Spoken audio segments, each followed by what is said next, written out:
দুপুর বন্ধুরা, আবারও এক নতুন ভিডিওর সাথে তোমাদের কাছে হাজির হলাম। আমি যখন অসহায় মানুষদের খাবার দিচ্ছি তখন এক দাদাভাই রিক্সা চালিয়ে যাচ্ছিলেন। ইনি সেই দাদাভাই। উনি থালা নিয়ে এসে বলেন, মা আমাকে দুটো খেতে দিবি, আমার খুব খিদে পেয়েছে।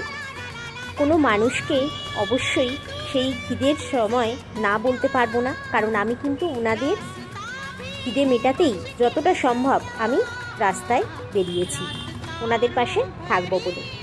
তো আমি সেই যথারীতি গরম ভাত, মুসুর ঘন ডাল, ফুলকপি আলুর তরকারি, সাথে ঝাল ঝাল চিকেন কষা দিতেই খুব খুশি হলেন।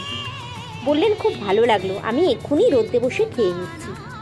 তো দেখো বন্ধুরা, আমাকে তো তোমরা অনেক ভিডিওতেই দেখেছো এরকম অসহায় মানুষের পাশে দাঁড়াচ্ছি। তো তোমাদের কাছে আমি একটু সাহায্যের হাতটা বাড়িয়ে দিতে বলবো, যাতে এরকম মানুষদের পাশে আমি দাঁড়িয়ে কিছু অন্য